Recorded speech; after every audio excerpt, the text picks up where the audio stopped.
Había pasado semanas preparando la cena de Nochebuena. El apartamento en el centro de Madrid brillaba como nunca, con las luces del árbol reflejándose en los adornos que con tanto esmero había colocado. El aroma de la cocina inundaba cada rincón, el cordero asado, las gambas al ajillo, el turrón casero que tanto le gustaba a Alejandro. Todo perfectamente dispuesto para lo que sería mi última cena como su esposa. La mesa estaba puesta con la vajilla de porcelana que nos habían regalado sus padres cuando nos casamos. 5 años de matrimonio resumidos en platos que pronto dejarían de ser nuestros. Las copas de cristal resplandecían bajo la luz tenue de las velas que había encendido para crear ese ambiente acogedor que tanto me había esforzado en mantener durante nuestro matrimonio. Una farsa perfecta, como todo lo demás. Ya lo sabía todo.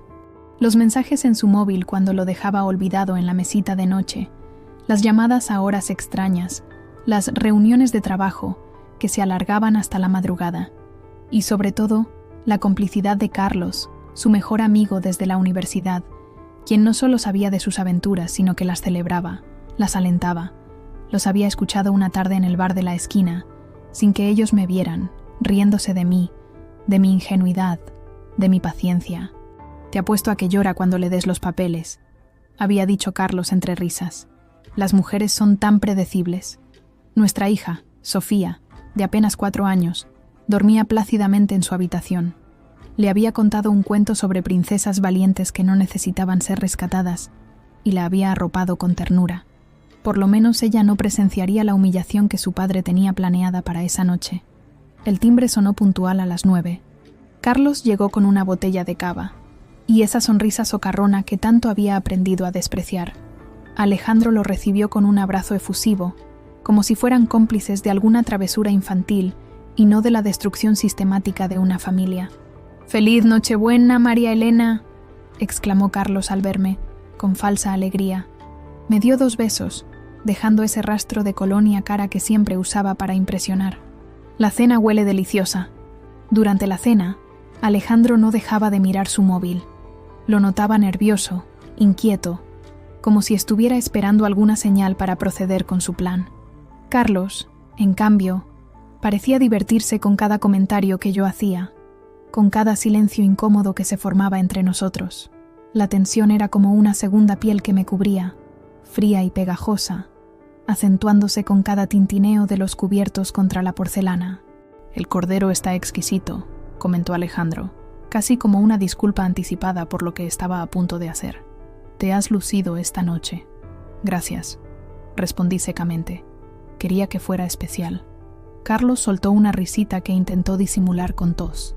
«Definitivamente será una noche para recordar», dijo, intercambiando miradas con Alejandro.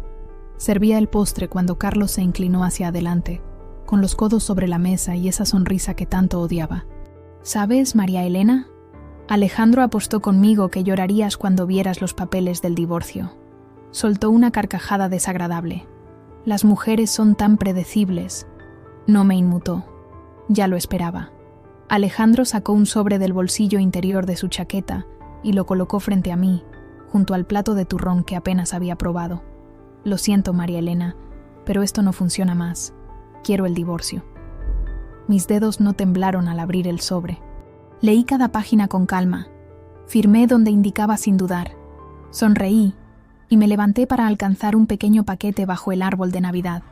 «Bueno», dije con una tranquilidad que los desconcertó, «es justo que también recibáis vuestro regalo». Les entregué la pequeña caja envuelta en papel plateado. Alejandro parecía confundido, pero los ojos de Carlos brillaban, probablemente esperando algún recuerdo patético o una última carta de amor desesperada. No dije nada mientras rasgaban juntos el papel. El comedor se sumió en un silencio tan afilado que podría cortar la piel. Lo que vieron dentro no era un gesto de amor, era todo lo contrario. Era mi golpe final. Dentro de la caja había 2 cosas: una memoria USB y una fotografía doblada. La imagen mostraba a Alejandro y Carlos, borrachos, riendo, medio desnudos, con una mujer que definitivamente no era yo.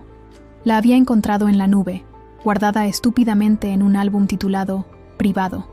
La memoria USB contenía más: grabaciones de voz, capturas de pantalla de mensajes, pruebas de su juego, de sus burlas Y peor aún, de las crueles apuestas que habían hecho a lo largo de los años. Carlos palideció primero. Alejandro intentó reírse, pero el sonido se quebró a mitad de camino y cayó en seco. Sus ojos, esos que alguna vez me habían mirado con amor en las playas de Valencia donde nos conocimos, ahora estaban llenos de miedo. «¿Qué es esto?», preguntó, aunque ya lo sabía. Su voz sonaba como un cristal a punto de romperse. «Evidencia», respondí con calma, «de maltrato emocional, humillación pública y un patrón bien documentado de infidelidad. Ya he presentado cargos con mi abogada, Lucía Mendoza. Esta cena era solo una formalidad». Sus expresiones se desmoronaron. Por primera vez en la noche, sonreí genuinamente. La música navideña que sonaba de fondo, villancicos que había seleccionado cuidadosamente, ahora parecía burlarse de ellos. Los troncos en la chimenea crepitaban, lanzando sombras que bailaban sobre sus rostros desencajados. «No puedes hacer esto», balbuceó Carlos, dejando caer la fotografía sobre la mesa como si quemara. «Es una locura». «¿Una locura?», pregunté suavemente. «¿Cómo apostar sobre cuánto tardaría en descubrir que Alejandro se acostaba con la mujer de tu primo en nuestra cama? ¿O como reírse de mí cuando lloré al perder el embarazo el año pasado, diciendo que era demasiado dramática?» Alejandro se levantó bruscamente, tirando la silla al suelo. El estruendo despertó al gato que dormitaba junto a la calefacción. «María Elena, esto es ridículo. Son solo bromas entre amigos. No puedes tomártelo en serio». «¿Bromas?», repliqué, manteniendo mi voz tranquila. «Las grabaciones de vosotros dos planeando cómo decirme lo del divorcio para maximizar el drama no me parecen precisamente bromas, ni los mensajes donde te jactas de engañarme con 5 mujeres diferentes en el último año». Carlos intentó tomar el control de la situación. Siempre había sido así, el cerebro detrás de Alejandro, el que planeaba, el que sugería.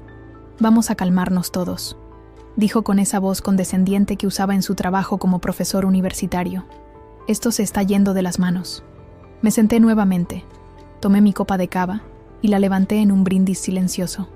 «En realidad, Carlos, esto es exactamente lo que planeaba. Por cierto, hay copias de todo. Mi hermana Carmen tiene una, mi abogada otra, e incluso la esposa de tu jefe, con quien has estado coqueteando en cada fiesta de la facultad». Alejandro parecía a punto de vomitar. Se pasó una mano por el pelo negro que tanto me había gustado cuando lo conocí en aquella fiesta en la Plaza Mayor, donde me había prometido amor eterno bajo las estrellas madrileñas. «María Elena, podemos hablar de esto.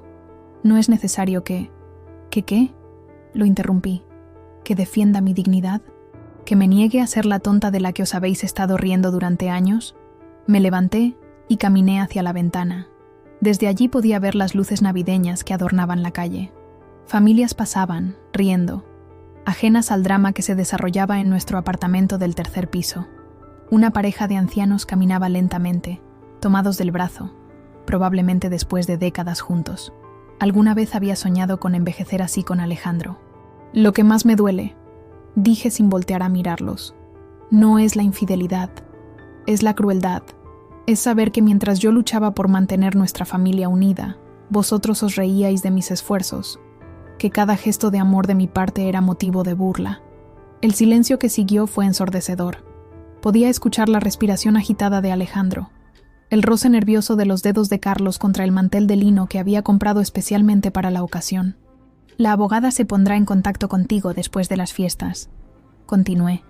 «Quiero la custodia completa de Sofía, la mitad de todos nuestros bienes, incluido el apartamento de verano en Málaga, y una pensión acorde con tu sueldo de ejecutivo, a menos que prefieras que todas estas pruebas lleguen a manos de tu jefe en la multinacional».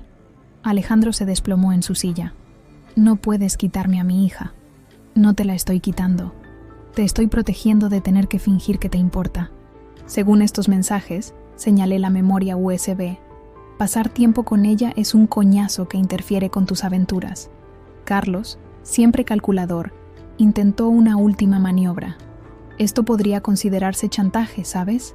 Podrías meterte en problemas». Me reí, una risa genuina esta vez. «¿Chantaje? No, Carlos. Es justicia. Y si quieres hablar de problemas legales, podemos discutir los documentos que falsificaste para la hipoteca de tu casa». También están ahí. Su rostro perdió el último rastro de color. Había dado en el clavo. Volví a sentarme y los miré directamente. Ya no sentía miedo, ni dolor, ni siquiera rabia. Solo una extraña paz, como si finalmente hubiera recuperado algo que había perdido hace mucho tiempo. Mi poder. Os subestimé durante años, admití. Pero cometisteis el error de subestimarme a mí, de pensar que porque aguantaba, porque perdonaba, porque intentaba mantener nuestra familia unida, era débil o estúpida. Alejandro extendió una mano temblorosa hacia mí. Por favor, podemos arreglarlo. Por Sofía. Es precisamente por Sofía que estoy haciendo esto, respondí. Porque merece crecer viendo a su madre respetarse a sí misma. Porque no quiero que aprenda que el amor significa soportar humillaciones. El reloj de la pared marcó las 12. Era oficialmente Navidad. En algún lugar, las campanas comenzaron a sonar. Nueva vida, nuevo comienzo. Después de ese momento, ninguno de los dos hombres habló durante varios minutos largos. Regresé a mi asiento. Tomé un sorbo de cava y los observé derrumbarse en tiempo real. Había poder en la quietud, me di cuenta. La mujer de la que se habían burlado, a la que habían subestimado y contra la que habían conspirado, ya no era su víctima. Era su ajuste de cuentas, envuelta en lápiz labial rojo y mangas de terciopelo negro que había comprado especialmente para esta noche en el Corte Inglés. Carlos fue el primero en hablar, un patético intento de amenaza disfrazada de preocupación. Te vas a arrepentir de esto, María Elena. Mi nombre nunca había sonado tan insignificante viniendo de él. Lo miré con tranquila claridad. El turrón que había preparado siguiendo la receta de mi abuela andaluza permanecía intacto en la mesa, como testigo silencioso de la escena. Tú te arrepentirás de haberme subestimado, respondí. Alejandro todavía no había dicho una palabra. Sus ojos estaban vidriosos. Quizás finalmente estaba sintiendo lo que pensaba que yo sentiría: humillación, traición, pérdida. Afuera, los copos de nieve comenzaban a caer sobre Madrid, un fenómeno poco común que parecía apropiado para esta noche de revelaciones. Las luces de colores que adornaban el balcón del vecino parpadeaban rítmicamente, proyectando sombras que bailaban sobre las paredes de nuestro comedor. Finalmente, Alejandro abrió la boca. María Elena, nosotros... Pero levanté una mano. Esta ya no es tu escena, Alejandro. Sal con dignidad. Ya has perdido. El silencio volvió a caer sobre nosotros, pesado como una manta mojada. Carlos miraba nerviosamente a su alrededor, como buscando una salida de emergencia. Su perfecta imagen de profesor respetado de la Universidad Complutense se desmoronaba ante mis ojos. Ya no era el hombre seguro que entraba en cada habitación, como si le perteneciera. Era un niño atrapado en una mentira demasiado grande para manejarla. ¿Qué quieres exactamente?, preguntó finalmente Alejandro, su voz apenas un susurro. Ya te lo he dicho. Justicia, respeto, lo que debería haber tenido desde el principio. Carlos se inclinó hacia adelante, con esa expresión calculadora que usaba cuando negociaba contratos en la universidad. Podemos llegar a un acuerdo, algo que nos beneficie a todos. ¿Como las apuestas que hacíais sobre mí?, pregunté suavemente. ¿Esas os beneficiaban a todos? El rostro de Carlos se contrajo en una mueca. Eran bromas estúpidas, nada más. Insultar a tu esposa no son bromas, Carlos, dije. Como tampoco lo es burlarse de una mujer que acaba de perder un embarazo, o apostar sobre cuánto tardará en llorar cuando le pidan el divorcio. Alejandro se hundió más en su silla. Sus hombros, que siempre había mantenido erguidos con orgullo, ahora estaban caídos, derrotados. Por un momento, sentí una punzada de algo parecido a la lástima. Este hombre, con quien había compartido mi cama, mis sueños, mi cuerpo, ahora parecía un extraño, un patético extraño. Nunca pensé que llegarías tan lejos, murmuró. Ese fue tu error, pensar que conocías mis límites cuando ni siquiera te molestaste en conocerme realmente. Me levanté y caminé hacia el pasillo donde colgaba nuestro retrato de boda. Nos mostraba sonrientes, frente a la Catedral de la Almudena, yo con mi vestido blanco y él con su traje oscuro. Éramos jóvenes, llenos de esperanza, o al menos yo lo estaba. ¿Sabes qué es lo peor, Alejandro?, pregunté sin voltear a mirarlo. Que te amé, realmente te amé. Incluso cuando empecé a sospechar, cuando las noches solas se volvieron rutina, cuando tu perfume cambió sutilmente, incluso entonces, seguí luchando por nosotros, por la familia que habíamos creado. El sonido de una silla arrastrándose me indicó que se había levantado. Sentí su presencia detrás de mí, pero no me tocó. Ya no se atrevía. María Elena, podemos solucionarlo, dijo con voz suplicante. Por Sofía, por los años que compartimos. Me giré para enfrentarlo. Sus ojos, esos que alguna vez me habían parecido honestos, ahora evitaban los míos. No hay nada que solucionar, Alejandro. Está roto más allá de cualquier reparación. Carlos apareció en el pasillo, con su abrigo ya puesto. Siempre había sido rápido para abandonar el barco cuando las cosas se ponían difíciles. «Me voy», anunció, como si alguien se lo hubiera pedido. «Esto es entre vosotros dos». Sonreí ante su cobardía. «Qué conveniente, Carlos. Cuando se trata de conspirar contra mí, eres todo entusiasmo. Pero cuando llega el momento de enfrentar las consecuencias, huyes». Sus mejillas se enrojecieron. «No estoy huyendo. Simplemente creo que necesitáis hablar en privado». «No hay nada privado entre nosotros», respondí. «No después de que convirtierais mi matrimonio en vuestro pequeño chiste compartido». Alejandro dio un paso hacia mí, sus manos extendidas en un gesto suplicante. «Por favor, escúchame. Fue un error. Todo fue un error». Lo miré directamente a los ojos. Esos ojos marrones que alguna vez me habían parecido cálidos como el café recién hecho que compartíamos en las mañanas frías de invierno en nuestro balcón. Sí, lo fue. Un error que duró 5 años. Tomé mi abrigo del perchero y me dirigí hacia la puerta. Carlos seguía inmóvil, como si no pudiera decidir si quedarse o marcharse. Siempre entre dos mundos, incapaz de comprometerse completamente con ninguno. «María Elena, ¿a dónde vas?», preguntó Alejandro, su voz teñida de pánico. «Es Nochebuena. Sofía está dormida. Volveré antes de que despierte. Necesito aire». Mi mano estaba en el pomo de la puerta cuando Alejandro soltó su último intento desesperado. «¿Qué le diré a mis padres? ¿A nuestros amigos?». Me reí, una risa suave y genuina. «La verdad, Alejandro. Por una vez en tu vida, prueba con la verdad». Abrí la puerta y salí al pasillo del edificio. Detrás de mí, las luces navideñas parpadeaban sobre sus rostros rotos. No miré atrás. El frío aire de diciembre me golpeó como una bofetada, pero se sintió refrescante, purificador. La plaza mayor estaría llena de gente celebrando, comprando figuritas para el Belén, bebiendo chocolate caliente. Un mundo normal continuaba girando mientras el mío acababa de cambiar para siempre. Y por primera vez en mucho tiempo, eso no me asustaba. Me sentía liviana, como si hubiera dejado caer un peso que no sabía que estaba cargando. La nieve caía suavemente sobre mi cabello mientras caminaba sin rumbo fijo, pero con una certeza nueva en cada paso. Ya no era la María Elena que aguantaba, que se conformaba, que perdonaba lo imperdonable. Era una mujer nueva, forjada en el fuego de la traición, pero templada por su propia fuerza. A la mañana siguiente, mientras la ciudad de Madrid seguía dormida bajo su manto blanco, fui directamente a la oficina de mi abogada.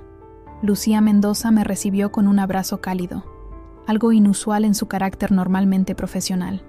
Pero habíamos construido una relación que iba más allá de lo legal durante los últimos meses, mientras recopilábamos evidencias y preparábamos el caso. «Entonces, ¿cómo fue?», preguntó mientras servía café en 2 tazas de cerámica valenciana que decoraban su despacho en Gran Vía. «Exactamente como lo planeamos», respondí, sintiendo una extraña calma. Alejandro estaba en shock. Carlos intentó salvar la situación, pero se desmoronó cuando mencioné los documentos de la hipoteca. Lucía sonrió satisfecha mientras se acomodaba sus gafas de montura negra. A sus 50 años, era una de las abogadas de familia más respetadas de Madrid, conocida por su firmeza y su capacidad para desenredar incluso los casos más complicados. «Los materiales de la memoria USB son más que suficientes para fortalecer nuestra posición», dijo, revisando las notas en su tablet. «La infidelidad de Alejandro, la manipulación, la crueldad, todo quedará registrado. Carlos tendrá sus propios problemas.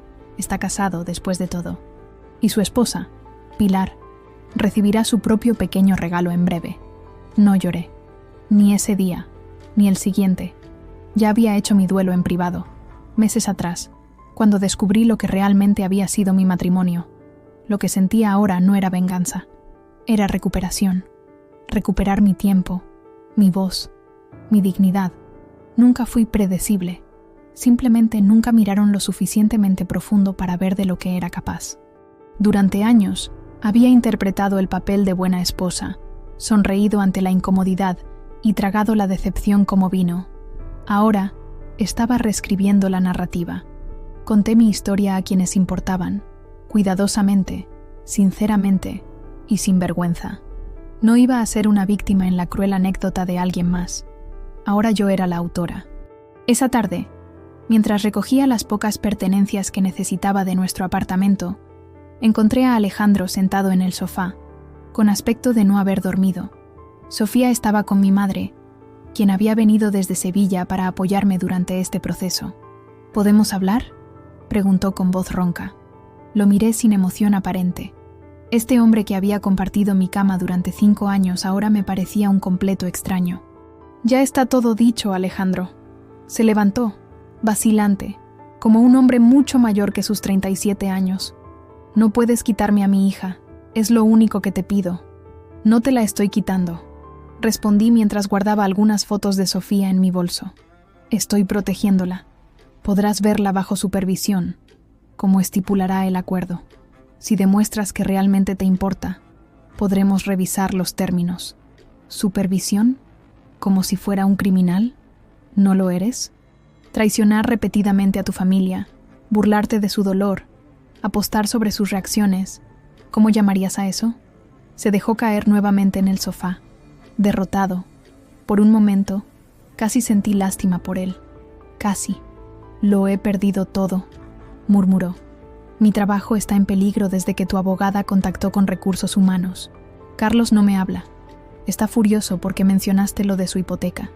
Su mujer lo ha echado de casa. No pude evitar una pequeña sonrisa. Las acciones tienen consecuencias, Alejandro.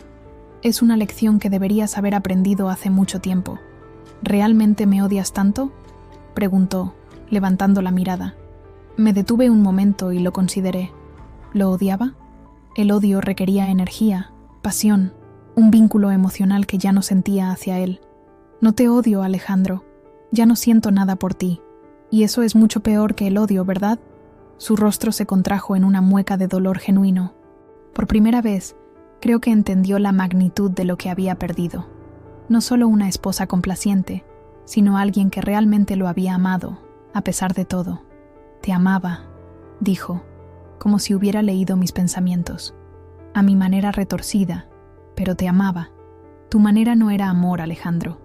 Era posesión, control, egoísmo.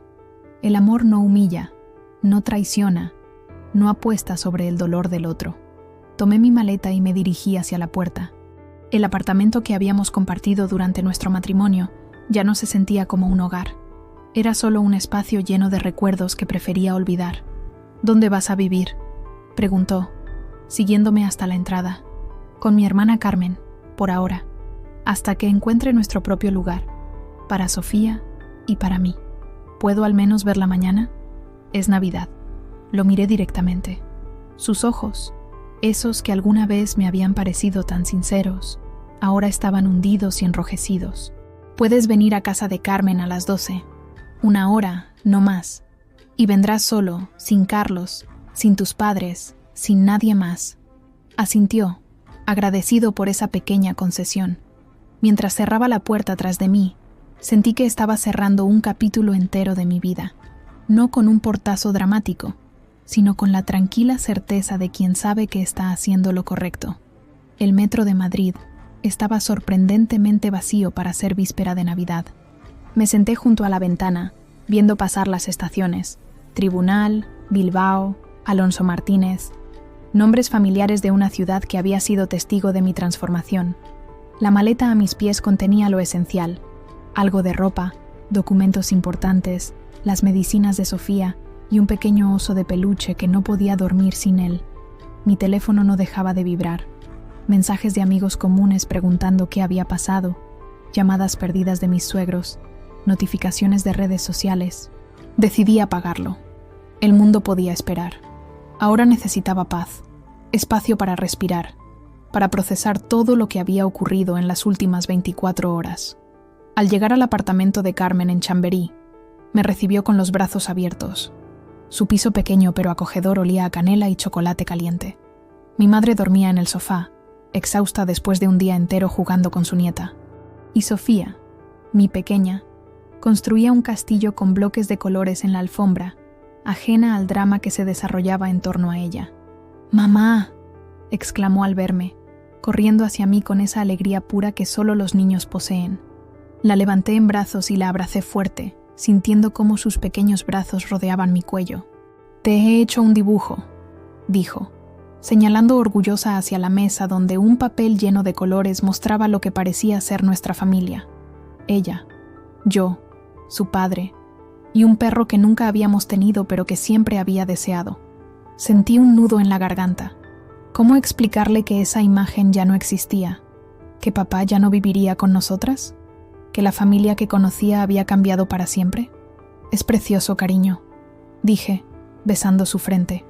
«Vamos a ponerlo en la nevera de la tía Carmen para que todos puedan verlo». 2 semanas después, celebramos la Navidad nuevamente, esta vez siguiendo la tradición del Día de Reyes. El acogedor apartamento de mi hermana Carmen en Chamberí se había transformado con guirnaldas de colores y un pequeño árbol que habíamos decorado Sofía y yo juntas. El aroma del roscón de Reyes recién horneado flotaba en el aire, mezclándose con el del café y el chocolate caliente que mi madre preparaba en la cocina. Sofía estaba feliz, segura, ajena al caos del que acababa de alejarme. No necesitaba conocer los detalles. Todo lo que necesitaba era una madre que se mantuviera fuerte. La veía corretear por el salón con sus nuevos zapatos brillantes, explicándole a su muñeca favorita que los Reyes Magos habían sido muy generosos este año porque ella había sido muy buena. «¿Y si nos toca el haba en el roscón?», preguntaba con preocupación genuina, refiriéndose a la pequeña figura que se esconde en el tradicional pastel de Reyes y que, según la tradición, obliga a quien la encuentra a pagar el roscón del año siguiente. «Entonces será una señal de buena suerte», le explicó mi madre con esa paciencia infinita que siempre había tenido. «Y si nos toca la figurita, será un año lleno de alegría». Mi madre, Dolores, había viajado desde su pequeño pueblo en Andalucía para estar con nosotras durante estas semanas difíciles. A sus 70 años, seguía siendo la roca a la que todas nos aferrábamos en momentos de tormenta. No había juzgado mi decisión de dejar a Alejandro. Simplemente había hecho las maletas y había tomado el primer AVE a Madrid cuando la llamé aquella noche de Nochebuena. «Los hombres vienen y van», me había dicho mientras me abrazaba a mi llegada. «Pero nosotras, las mujeres Fernández, permanecemos juntas». Ahora la observaba mientras cortaba el roscón con cuidado, asegurándose de que cada porción fuera exactamente igual. Su cabello canoso recogido en un moño, sus manos arrugadas pero firmes, su delantal con manchas de harina. En ella veía la fuerza que había heredado, la resistencia que me había permitido sobrevivir a estos meses de descubrimientos dolorosos y decisiones difíciles. Carmen levantó una copa hacia mí esa noche, mientras Sofía jugaba con sus nuevos juguetes, y mi madre descansaba en el sillón después de un largo día de cocinar y limpiar. «Por Elena», dijo mi hermana, usando el diminutivo con el que solo la familia me llamaba, la mujer que nunca pestañeó. Me reí genuinamente esa vez, no por amargura, sino porque algo dentro de mí se había curado. La historia había comenzado con una traición, pero no terminaba allí. Terminaba conmigo reclamando mi lugar en el mundo y luego construyendo uno mejor. La visita de Alejandro el día de Navidad había sido tensa pero civilizada. Había traído regalos para Sofía, había jugado con ella durante la hora acordada y se había marchado sin causar problemas. En sus ojos había visto una mezcla de arrepentimiento y miedo. Arrepentimiento por lo que había perdido y miedo por lo que vendría después. El proceso de divorcio avanzaba rápidamente, gracias a la eficiencia de Lucía y a la abundante evidencia que teníamos contra él. No había intentado pelear por la custodia. Sabía que era una batalla perdida.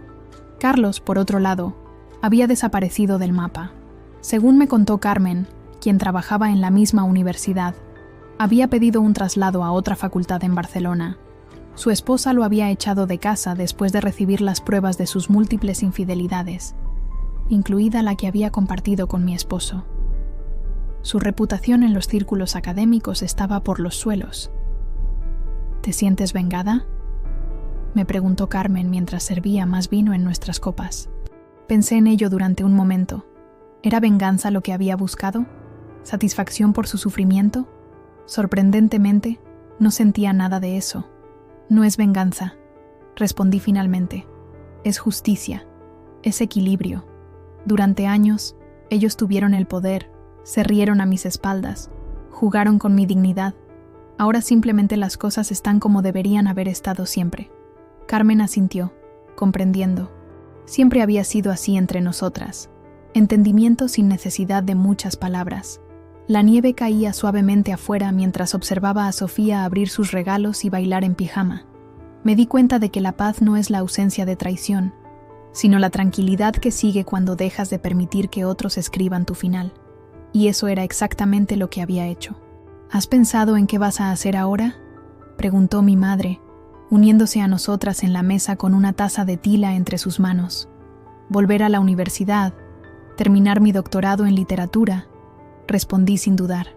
Era un sueño que había abandonado cuando me casé con Alejandro, quien siempre había encontrado razones para que lo pospusiera. El Departamento de Filología Hispánica me ha ofrecido una plaza como asistente de investigación. No es mucho dinero, pero con la pensión que Alejandro deberá pagar y algunos ahorros, podremos arreglárnoslas. Siempre fuiste la más lista de mis hijas, dijo mi madre con orgullo. Carmen fingió ofenderse, pero luego rió, sabiendo que cada una brillaba a su manera. ¿Y dónde viviréis?, preguntó Carmen. Sabes que podéis quedaros aquí todo el tiempo que necesitéis, pero este piso es pequeño para 4 personas. He encontrado un apartamento cerca de la universidad, expliqué. Es pequeño, pero luminoso, con un parque justo enfrente donde Sofía podrá jugar. Podemos mudarnos a principios de febrero. Mi madre tomó mi mano entre las suyas. Estoy orgullosa de ti, Elena. No por dejar a ese sinvergüenza, que eso debiste hacerlo hace años, sino por cómo lo has hecho. Con dignidad, con fuerza, sin dejarte arrastrar por el rencor. Sus palabras me conmovieron más de lo que esperaba. Sentí lágrimas formándose en mis ojos, las primeras en mucho tiempo que no eran de dolor o rabia, sino de gratitud y alivio. Lo aprendí de ti, mamá, de cómo seguiste adelante después de que papá muriera, de cómo criaste a 2 niñas tú sola, trabajando en 2 empleos, y nunca dejando que viéramos tu cansancio o tu miedo. Carmen se unió al abrazo, y por un momento, las 3 mujeres Fernández estuvimos unidas en un círculo de fuerza femenina que ni el peor de los hombres podría romper. La risa de Sofía nos devolvió al presente. Había encontrado la figurita en su porción de roscón y la mostraba con orgullo. «Mira, mamá, tendremos un año lleno de alegría». La miré, con su carita iluminada por la emoción, y supe que tenía razón. A pesar de todo, a pesar del dolor y la traición, tendríamos un año lleno de alegría, porque finalmente éramos libres. Esa noche, después de que todos se fueran a dormir, me quedé un rato en el balcón, contemplando la ciudad. Madrid dormía bajo un manto de nieve, las luces navideñas parpadeaban en las ventanas de los vecinos, y a lo lejos, la Torre Picasso se alzaba como un faro en la noche. Esta ciudad que había sido testigo de mi amor, mi dolor y ahora mi renacimiento. Pensé en la mujer que había sido, complaciente, temerosa, siempre poniendo las necesidades de otros por encima de las mías, y en la mujer que era ahora, fuerte, decidida, dueña de su destino. El camino no había sido fácil, y aún quedaban muchas batallas por librar, pero por primera vez en mucho tiempo, no tenía miedo del futuro, porque ahora sabía que, pasara lo que pasara, tenía la fuerza para enfrentarlo. Ya no era la esposa de Alejandro Martínez, era Elena Fernández, y eso era más que suficiente. La noticia se propagó rápidamente. Alejandro intentó contactarme varias veces, suplicando, negociando, eventualmente enfureciéndose. Ignoré cada llamada. Carlos había desaparecido de Madrid. Según rumores, se había refugiado en Barcelona después de que su matrimonio implosionara. Su esposa, Pilar, lo había confrontado con la misma fotografía que yo había regalado a Alejandro. Resulta que ella tenía aún más suciedad que añadir a la pila. Ninguno de los dos lo había visto venir, y esa era la parte que más me complacía. No el castigo, sino la sorpresa, la arrogancia deshecha. La primavera llegó a Madrid con una explosión de colores en el Parque del Retiro. Nuestro pequeño apartamento cerca de la Universidad Complutense se había convertido en un verdadero hogar. Las paredes, antes desnudas, ahora estaban decoradas con dibujos de Sofía y con fotografías nuevas, imágenes de nuestra vida reconstruida. No había ni una sola foto de Alejandro, no por rencor, sino porque pertenecía a un capítulo cerrado. Mi regreso a la universidad había sido más gratificante de lo que esperaba. El departamento de literatura me había recibido con los brazos abiertos, y mi proyecto de investigación sobre escritoras silenciadas del siglo XIX avanzaba a buen ritmo. Las tardes en la biblioteca, rodeada de libros antiguos y silencio reconfortante, se habían convertido en mi refugio. «Doctora Fernández, hay alguien que quiere verla», me anunció Marta, la secretaria del departamento, una tarde de abril mientras revisaba unas notas. Levanté la vista, sorprendida. No esperaba visitas. Por un instante, temí que fuera Alejandro, aunque hacía semanas que había dejado de intentar contactarme fuera de los canales oficiales establecidos por nuestros abogados. Pero no era él quien esperaba en el pasillo. Era Isabel Montero, una editora de una prestigiosa editorial madrileña. Elegante, con su cabello plateado recogido en un moño impecable y gafas de diseño, se presentó con una firmeza que inmediatamente me agradó. He leído su artículo en la revista de Filología sobre el maltrato psicológico en la literatura contemporánea, dijo sin preámbulos después de que nos sentáramos en la pequeña sala de profesores. Es brillante, valiente y necesario. Gracias, respondí, genuinamente sorprendida. El artículo había sido una forma de terapia, de procesar lo vivido a través de mi campo de estudio. Quiero proponerle algo, continuó, sacando una carpeta de su elegante maletín. Creo que hay un libro esperando a ser escrito, un libro que combine su experiencia personal, su conocimiento académico y su innegable talento para la escritura. Parpadeé, desconcertada. ¿Un libro? No soy escritora, soy académica. Isabel sonrió con esa seguridad que solo tienen quienes llevan décadas tomando decisiones acertadas. A veces, las mejores escritoras son aquellas que nunca planearon serlo, las que escriben porque tienen algo importante que decir, no porque busquen ser publicadas. Esa noche, mientras Sofía dormía y la ciudad se iluminaba bajo mi ventana, releí la propuesta de Isabel. Un contrato para escribir un libro titulado Gaslighting, cuando el amor se convierte en trampa. Mitad testimonio personal, mitad análisis académico sobre la manipulación emocional en las relaciones, un tema que conocía demasiado bien. Mi teléfono vibró con un mensaje de Lucía, mi abogada. Sentencia firme, custodia completa concedida, pensión según lo solicitado. Enhorabuena, Elena. Sentí una oleada de alivio tan intensa que tuve que sentarme. Era oficial. Éramos libres, Sofía y yo. Libres para construir nuestra vida sin la sombra de Alejandro, sin sus manipulaciones, sin sus mentiras. Abrí mi ordenador y comencé a escribir. Las palabras fluyeron como un río desbordado, arrastrando consigo años de silencio, de dudas, de autoengaño. Escribí sobre las señales que ignoré, las excusas que me di a mí misma, el lento proceso de erosión de mi autoestima. Escribí sobre la noche de Nochebuena, sobre la caja plateada, sobre las caras de sorpresa de Alejandro y Carlos. Escribí hasta que el amanecer tiñó mi ventana de rosa y los pájaros comenzaron a cantar en el parque cercano. 3 meses después, el manuscrito estaba terminado. Isabel lo leyó en un fin de semana y me llamó a las 2 de la madrugada del domingo, incapaz de contener su entusiasmo. Es extraordinario, Elena. Crudo, honesto, poderoso. Tenemos que publicarlo cuanto antes. La presentación del libro se programó para octubre, coincidiendo con el primer aniversario de mi divorcio. El pequeño auditorio de la librería Tipos Infames en el barrio de Malasaña estaba lleno hasta los topes. Rostros conocidos y desconocidos, mujeres en su mayoría, algunas con la mirada de quien ha vivido algo similar, otras con la curiosidad de quien quiere entender. Su libro ha resonado con miles de lectoras, comentó la periodista que moderaba el evento. ¿Esperaba esta respuesta? Miré al público, a todas esas mujeres que habían venido a escucharme, que habían leído mis palabras más íntimas, que quizás se habían visto reflejadas en mi historia. No escribí pensando en una respuesta, contesté sinceramente. Escribí para sanar, para entender, para dar sentido a lo vivido. Si mis palabras han ayudado a otras mujeres a reconocer patrones tóxicos en sus relaciones, a sentirse menos solas o a encontrar el valor para marcharse, entonces todo el dolor ha valido la pena.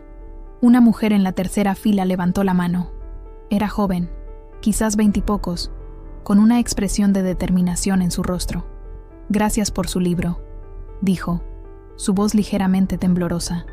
Me ayudó a entender que lo que mi novio me estaba haciendo no era amor, era abuso. Lo dejé la semana pasada. El auditorio estalló en aplausos. Sentí un nudo en la garganta. Esta era la verdadera victoria. No la humillación de Alejandro, no el contrato editorial, no las reseñas positivas. Era saber que mi historia había ayudado a alguien más a escribir un final diferente para la suya. Mientras firmaba ejemplares al finalizar el evento, una figura familiar se acercó a la mesa. Pilar, la exesposa de Carlos, elegante como siempre en su traje de ejecutiva, con una sonrisa que nunca le había visto durante los años que coincidimos en eventos sociales. He venido a darte las gracias, dijo, colocando un ejemplar del libro frente a mí, por la fotografía, por la valentía, por abrir el camino. Nos miramos, cómplices en un dolor compartido, pero también en la liberación que había seguido. ¿Cómo estás?, pregunté genuinamente interesada. Mejor que nunca, respondió. Dejé el bufete, abrí mi propia consultoría jurídica especializada en casos de violencia psicológica. Tenemos más clientes de los que podemos atender. Me alegro por ti, Pilar. He oído que Carlos está dando clases en un instituto de Barcelona, comentó con una sonrisa irónica. Parece que las universidades ya no lo quieren. No sentí satisfacción ante su caída, solo una tranquila certeza de que el mundo, a veces, encuentra formas de equilibrarse. Al regresar a casa esa noche, encontré a mi madre y a Sofía dormidas en el sofá, rodeadas de libros de cuentos. Mi madre había venido desde Andalucía para cuidar de Sofía durante la presentación. Las observé durante un momento, agradecida por su presencia, por su amor incondicional. Mi teléfono vibró en mi bolso. Un mensaje de un número desconocido. He leído tu libro. Tenías razón sobre todo. Lo siento, Alejandro. No respondí. No había nada que decir. Su disculpa llegaba tarde, cuando ya no la necesitaba. Ya no era parte de mi historia. Una semana después, mientras revisaba mi correo en la facultad, encontré una invitación para dar una conferencia en la Universidad de Salamanca sobre literatura y resiliencia, luego otra para participar en un congreso en Barcelona y otra para un ciclo de charlas en centros de la mujer por toda España. La palabra se había extendido. Mi voz, que durante tantos años había sido silenciada, ahora resonaba, y lo más sorprendente era que no hablaba desde el rencor o el victimismo, sino desde la fuerza, desde la reconstrucción, desde la esperanza. Una tarde, mientras paseaba con Sofía por el Parque del Retiro, mi hija me hizo la pregunta que había estado temiendo. «Mamá, ¿por qué escribiste un libro sobre papá?» Me detuve, buscando las palabras adecuadas para una niña de 5 años que adoraba a su padre a pesar de todo. No es un libro sobre papá, cariño. Es un libro sobre mí, sobre cómo aprendí a ser fuerte, a valorarme, a no permitir que nadie me hiciera daño. Sofía asintió, con esa sabiduría innata que a veces tienen los niños, como la princesa del cuento que me lees, la que se salva sola. Sonreí, apretando su pequeña mano, exactamente como ella. Este no es solo un relato sobre traición, es un relato sobre claridad, sobre conocer tu valor y negarte a permitir que se juegue con él. Se trata de una cena de Nochebuena, un sobre y un regalo que destrozó una ilusión y liberó a una mujer. Y esta vez, las únicas lágrimas fueron las suyas.